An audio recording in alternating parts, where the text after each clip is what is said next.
Video എടുക്കാവോ? Video എടുക്കും. എന്താണെന്നറിയാവോ? നമ്മൾ standard ആയിട്ട് കാര്യം പറയാവോ? A few minutes later. ഷാർജയിൽ ഭയങ്കര ട്രാഫിക് കൂടി വരുമല്ലേ? ട്രാഫിക് കൂടി വരുന്നതിൻ്റെ ഒരു കാരണം എന്ന് പറയുന്നത് ഇവിടെ വണ്ടികളുടെ എണ്ണം കൂടുന്നുണ്ടായിരിക്കും. അത് വലിയൊരു വണ്ടിയുടെ എണ്ണം കൂടുന്നത് എങ്ങനെയാണ്? പോപ്പുലേഷൻ കൂടി വരുവാണ്. അത് ശരിയാ.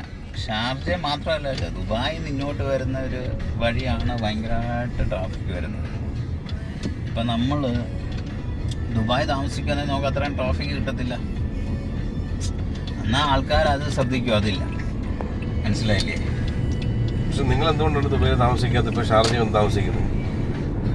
ഞാൻ എന്തുകൊണ്ട് ഇപ്പം ഷാർജ, അതാ ഞാൻ പറഞ്ഞത്. ഇപ്പം നമുക്ക് ഷാർജ അതിനുള്ള ദുബായിലെ ലിവിങ് കോസ്റ്റ് ഭയങ്കരമാണ്.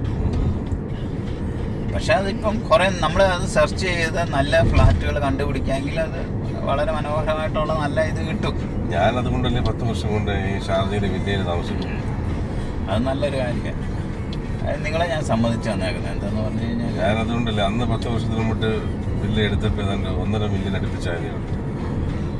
ഇപ്പം ആ എൻ്റെ വില്ലയ്ക്ക് 3 മില്യനാണ് പറയുന്നത്. കൊടുക്കരുത് ഒരു കാരണവശാലും. കൊടുക്കില്ല. 3 മില്യൺ പറഞ്ഞെങ്കിൽ ഒരു കാരണവശാലും കൊടുക്കരുത് കേട്ടോ. 5 മില്യണെങ്കിലും ചോദിക്കണം. നിങ്ങൾക്ക് എന്നാൽ ഒരു കാര്യം ചെയ്യരുത്, ഈ സൂപ്പർ മാർക്കറ്റും കൂടെ ആ വില്ലയുടെ അടുത്തായിട്ട് ഒരെണ്ണം ചെയ്ത് കൂടായോ? അന്നേരം നിങ്ങൾക്ക് ഇറങ്ങി അങ്ങോട്ട് സാധനങ്ങൾ എടുക്കാനും ഒക്കെ ഒരു സൗകര്യം കിട്ടിയാനല്ലോ. പക്ഷെ അതിനൊരു സൗകര്യക്കുറവുണ്ടോ എന്ന് ഡൗട്ടുണ്ട് അവിടെ. സൂപ്പർ മാർക്കറ്റിൻ്റെ ആവശ്യമില്ലല്ലോ. പിന്നെ ഒരു ഗ്രോസറി മാതിരി ഒരെണ്ണം ചെയ്യരുത്. അല്ലെങ്കിൽ ഗ്രോസറി ഇപ്പം ആരാണ് ഗ്രോസറിയിലും സൂപ്പർ മാർക്കറ്റിലെ സാധനങ്ങൾ വാങ്ങാൻ? ഞാനെല്ലാം ഓൺലൈനിലാണ് ഓർഡർ ചെയ്യുന്നത്. പക്ഷെ നമുക്കത് വിശ്വസിച്ചെടുക്കാവോ? തീർച്ചയായിട്ടും.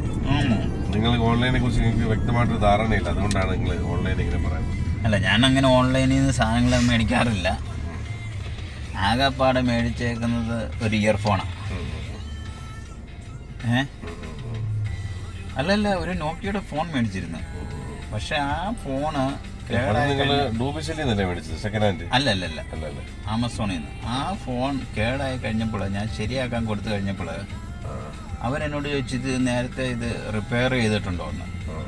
അന്നേരമാണ് എനിക്ക് മനസ്സിലായത് ഈ ആമസോണിൽ നിന്ന് വരുന്ന ഫോണുകൾ ചിലപ്പോൾ ഈ റിപ്പയർ ചെയ്തത് രണ്ടാമത് കസ്റ്റമറിന് കൊടുക്കാറുണ്ട്.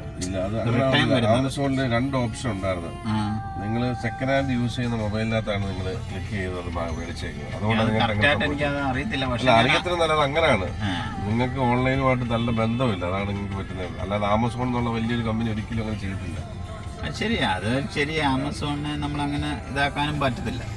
അത് വളരെ വ്യക്തമായിട്ട് നല്ല രീതിയിൽ നിങ്ങൾ എപ്പോഴും പ്രൈസ് ആണ് നോക്കിയത്, അതിന്റെ ക്വാളിറ്റി നിങ്ങൾ നോക്കിയില്ല.